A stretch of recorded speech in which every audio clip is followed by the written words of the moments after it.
ఏదైనా మాట్లాడితే తెలంగాణ ప్రభుత్వం అధినేతలు కూడా చెప్తా ఉన్నాను, మీ ఇళ్లలోకి వచ్చి దూరిపోయి ప్రైవేట్ ఆస్తుల్లోకి వచ్చి నిజంగా ఒక తప్పు జరిగే ఉంటే నేను ఈరోజు మళ్ళీ చెప్తున్నాను, రీఐటరేటింగ్, you seize the property.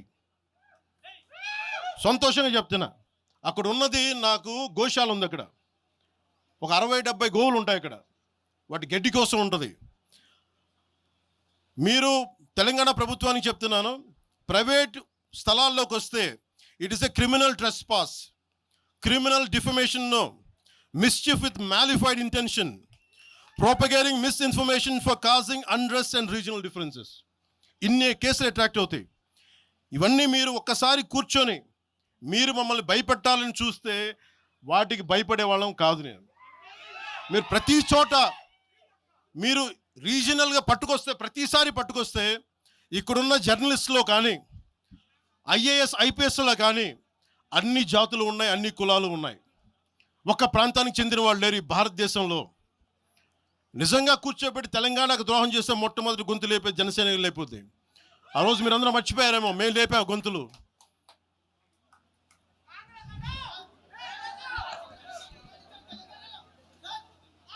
Congress హటావ్ దేశ్ బచావ్ అని అంటానికి ఈరోజు ఇందాక మీరు చెప్పినానికి చెప్తున్నా.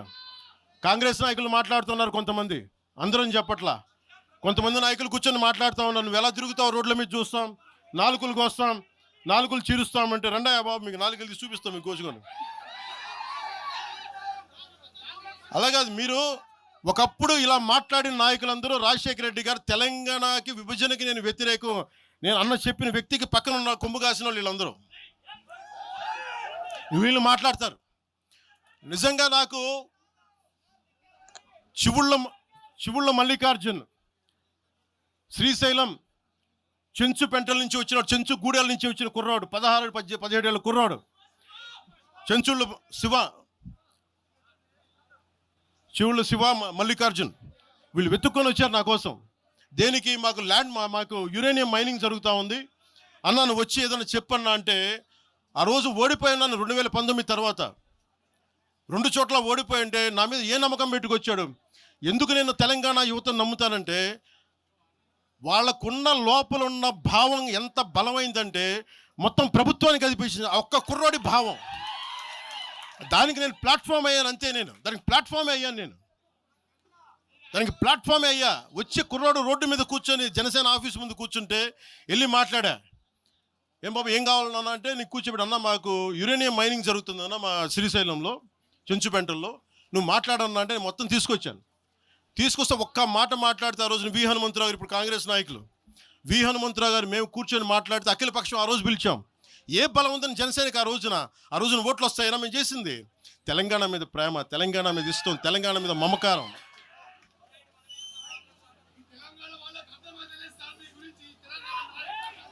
తెలంగాణ ప్రజలు వేరు, తెలంగాణలోని కొద్దిమంది.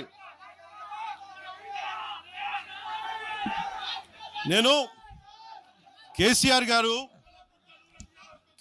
గారు భారత రాష్ట్ర సమితి పెట్టి ఆంధ్రాలో పార్టీ పెట్టినప్పుడు స్వాగతించిన వాడిని నేను.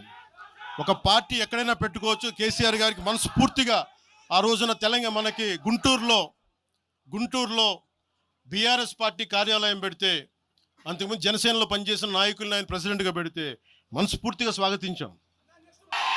సమస్యల మీద తిప్పి కొడితే ఎంత, 4 కోట్ల జనాభా ఉన్న, దాదాపు 4 కోట్ల జనాభా ఉన్న తెలంగాణలో జనసేన తిప్పి కొడితే 1,00,000 మంది పైన కూడా లేరు.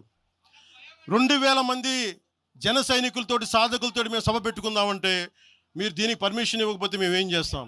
మేము దుర్మార్గాలు చేస్తామా? మేము అంటే నాకు ఎలా ఉంటుందంటే, మీరు ఏదైనా మాట్లాడండి అంటే ఇప్పుడు నేను ఒక ఎనలిస్ట్ కూర్చొని నేను మాట్లాడింది వేరు, నువ్వు అమిత్ షా గారిని మాట్లాడితే నేను దాని గురించి ప్రస్తావిస్తే దీంట్లో ప్రాంతీయత ఎక్కడుంది? దీంట్లో తెలంగాణ నేను ఎప్పుడు అవమానం చేశాను? దీంట్లో కులాలు ఎక్కడ వచ్చినాయి? మీరు తీసుకొచ్చి మీరు తిడతా ఉంటే అంటే మాకు హక్కు కూడా లేదా? మీ ఇష్టానికి మీరు మాట్లాడితే మేము కనీసం నొచ్చుకునే అభిప్రాయం కూడా మేము చెప్పకూడదా? బాధ కూడా పడకూడదా? అంటే మేము కూర్చోబెట్టి బాంచం ద్వారా అలాగే ద్వారా మీరు ఎలాంటి వాళ్ళని భరించాలా? మేము పీకలు పోయినా పర్లేదు, పీకలు కోసుకుంటాం, కానీ భయం అయితే మాకు రాదు.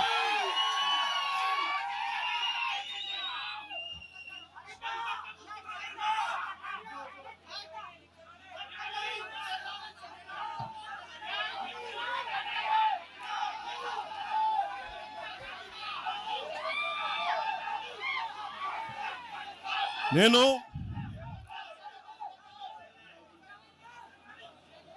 తెలంగాణలో ఆంధ్ర వాళ్ళకి ఏం పని అంటారు, సంతోషం, కరెక్ట్. అది తెలంగాణలో ఆంధ్ర కాంట్రాక్టర్లు ఓకేనా? ఇక్కడ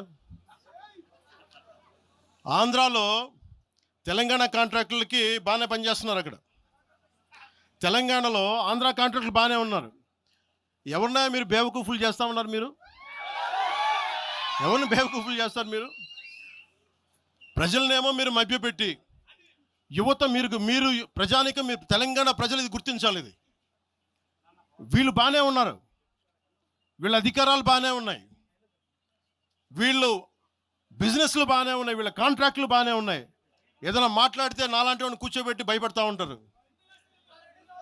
మీరు ఒక్కసారి చెప్పండి, మీరు నిజంగా వద్దు అనుకుంటే తెలంగాణలో అసెంబ్లీలో ఎవరైతే తిడుతున్నారో మీరు తీర్మానం పెట్టండి.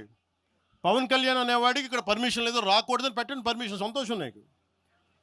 దాన్ని ఎలా పెడతారు నేను కూడా చూస్తాను. దాన్ని మేము 1200 మంది ఉద్యమకారులు ఎంతమంది చనిపోయారో నాకు తెలుసు.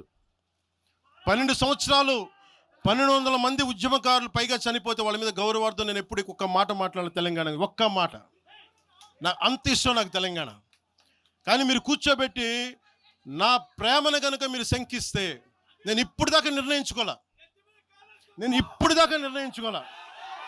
మీరు అంటున్నారు కాబట్టి చెప్తున్నా, తెలంగాణలో జనసేన ఉంటుంది, మేము పోటీ చేస్తాం. మేము ఇప్పుడు దాకా ఎప్పుడు అవసరమైతే తెలంగాణలో తిరుగుతాం. నేనే తిరుగుతా, మేమే తిరుగుతాం. ప్రతి సమస్య మీద మాట్లాడతాం, ప్రతి అన్యాయాన్ని ఎదుర్కొంటాం. ఏం మాట్లాడతారు మీరు? ఇది తెలంగాణ భారతదేశంలో అంతర్భాగం, మర్చిపోకండి. తెలంగాణ నా దేశం, మన భారతదేశంలో అంతర్భాగం తెలంగాణ. మీరు కూర్చోబెట్టి బెదిరించి రాకూడదు ఏంటో అవన్నీ భరిస్తాం. చాలా దశాబ్దం పైగా భరించాం. దీనికి చర్మాంకం పలుకుతాం మేము. తెలంగాణ ఎవరైతే వ్యతిరేకించారో వాళ్ళందరూ పదవుల్లో కూర్చున్నారు. ఈరోజు కూర్చోబెట్టి తెలంగాణలో ఎవరైతే వ్యతిరేకించారో వాళ్ళు ఎమ్మెల్యేలు అయ్యారు. ఒక్క మాట మాట్లాడలా, కిక్కును మనకుండా కూర్చున్న 12 సంవత్సరాలు. మా నాయకుల్ని పేరుని అడగండి, ఒక్కొక్కరిని అడగండి, ఇంటర్వ్యూలు తీసుకోండి. ఏ రోజునా సరే నేను వాళ్ళని ప్రోత్సహించాను అడగండి. వాళ్ళు నన్ను వదలలేదు, నన్ను ఏం చేయమంటారు చెప్పండి. దండం పెట్టి చెప్పా, మీరు శుభ్రంగా వెళ్ళిపోయినంటే లేదు, మాకు నీ ఆశయాలు ఇష్టం, మాకు జనసేన భావజాలం ఇష్టం. ఉన్న మహేందర్ కానీ, రాజలింగం గారు కానీ, ఉన్న ప్రతి ఒక్కరు పేరున శంకర్ కానీ, పేరున ప్రతి తెలంగాణ జిల్లాలో ఉన్న నాయకులందరూ యువరాజ్యం నుంచి ఉండిపోయారు. వాళ్ళు పోలే. నేను చెప్పా, మీరు మిగతా పార్టీస్కి పోండి అంటే పోలా. దాసోజీ శ్రవణ్ ఎవరు పట్టుకున్నారు? మీరు ఆ పట్టుకుని దాసోజీ శ్రవణ్ కానీ ఈరోజు ఎమ్మెల్సీగా ఉన్నారంటే, ఆ రోజు మీరు కూర్చోబెట్టి మాట్లాడుతూ ఉన్నారు. ఆ రోజున ఈరోజు కాంగ్రెస్ నాయకులు ఎవరో మాట్లాడుతూ ఉన్నారు, నువ్వేమి ఎలా వస్తావు చూస్తామని. ఇలాంటి ప్రగల్భాలే వైఎస్ రాజశేఖర రెడ్డి గారు ముఖ్యమంత్రిగా ఉన్నప్పుడు యువజన కాంగ్రెస్ వాళ్ళు ఇలాగే మాట్లాడారు. ఆ రోజున తన్ని తగలేసాం ప్రతి ఒక్కడు వచ్చిన వాళ్ళు, గుర్తుపెట్టుకోకండి. ఆ రోజు నాకు నిలబడిన తెలంగాణ యువత నిలబడ్డారు, బస్తీలో నుంచి ఉస్మానియా నుంచి వచ్చిన వాళ్ళు నిలబడ్డారు. ఆ రోజున రాజలింగం గారికి తెలుసు. ఆ రోజు కూడా చెప్పారు ఎలా వస్తుంది. నేను చెప్పా, ఇలాగే ఇంటికి వస్తామని బెదిరించి, ఆఫీస్కి వస్తామని బెదిరిస్తే ఇంటి ముందు చైరేసి కూర్చున్నా. నాకు అలాంటి భయాలు లేవు. దేశం బాగుండాలి అంతర్గతంగా. ఇప్పుడు వేర్పాటువాదం మంచిది ఎక్కడ దాకా, దేశ సమగ్రత భంగం కలిగినంత వరకు. ఎవరు ఉండకూడదు, రాకూడదు, మీ గొంతులు తొక్కేస్తామంటే ఇది ఏమనుకున్నారు? భారతదేశం అనుకున్నారు, లేదంటే పాలస్తీనా అనుకుంటున్నారు మీరు అందరూ? ఇది భారతదేశం, పాకిస్తాన్. మీ ఇష్టానికి రాకూడదు, మీ ఇష్టానికి ఏమనుకుంటారా మీరంతా? నా దేశం, నేను ఎక్కడైనా అడుగు పెడతా, నాకు రాజ్యాంగ పరంగా కల్పించిన హక్కు ఇది. ఇప్పుడు కాంగ్రెస్ నాయకులకు ఒకటే చెప్తున్నా, రాహుల్ గాంధీ గారు కానీ, ప్రియాంక గాంధీ గారి దక్షిణ భారతంలోకి వచ్చి వైనాడులో పోటీ చేయొచ్చు. ఇందిరాగాంధీ గారేమో మెదక్లో పోటీ చేయొచ్చు. పివి నరసింహారావు గారిని ఎక్కడి నుంచి గెలిపించారు? తెలంగాణలో ఆయన ఓడగొడతారనే కదా ఆయన ఆ రోజున కొంచెం నంద్యాల పార్లమెంట్ నుంచి గెలిపించింది. ఆంధ్ర ప్రజలు కాదా గెలిపించింది? అప్పుడు ఆ రోజు తెలంగాణ నాయకుడిని చూసారా, మన నాయకుడిని చూసారా? ఆ రోజున ఏం బెదిరిస్తారా మీరందరూ కూర్చోబెట్టి? కాంగ్రెస్, మీరు చెప్పే వైసీపీ కాంగ్రెస్ నాయకులు, నేను దగ్గరుంటున్న మంగళగిరి దగ్గర ఇప్పటం అనే గ్రామంలో కాంగ్రెస్ దిమ్మల్ని కూలిస్తే మీ కాంగ్రెస్ దిమ్మలకి నేను కూర్చోబెట్టి ఆ రోజు మాట్లాడింది, నేను తిరిగి దిమ్మల్ని కూర్చోబెట్టి నిలబెట్టింది మేము, మీ కాంగ్రెస్ దిమ్మల్ని మీరు కూర్చోబెట్టి మమ్మల్ని గురించి మాట్లాడతారా? అసలు కాంగ్రెస్ పార్టీ అనే దానికి ఒక పద్ధతి ఉందా? మీరు ప్రాంతీయవాదమా? కాంగ్రెస్ పార్టీ రాహుల్ గాంధీ కానీ, ఇంక్లూడింగ్ శ్రీమతి ప్రియాంక గాంధీ కానీ, I hope you would respond. I expect Mr. Rahul Gandhi and Ms. Priyanka Gandhi to respond on this. Your leaders, your so-called national party, you're behaving like your Congress leaders are few Congress leaders, behaving like separatists. And Miru, again you want to come into Andhra Pradesh and your Congress has to be there. You wanted to be there. What a contradiction. What a hypocrisy.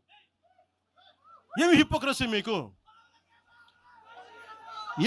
ఎక్కడికి పోతాం? ఈ లెక్కలు అయితే అసలు భారతదేశంలో ఎవడైనా ప్రతి రాష్ట్రానికి వెళ్ళిన పాస్పోర్ట్లు తీసుకొని పోవాలా? ఎక్కడికి పోతున్నారు అందరూ కూర్చోబెట్టి? ఏం మాట్లాడతారు అంతా? మేధావులందరూ కూర్చొని పాసం యాదగిరి గారు ఉన్నారు. ఆయనంటే నాకు చాలా ఇష్టం, నాకు ఆయనంటే గౌరవం. ఆయనంటే ఇదే ఇంట్లో ఆయన కూర్చోబెట్టి ఒక 2-3 గంటలు మాట్లాడాను ఆయనతోటి.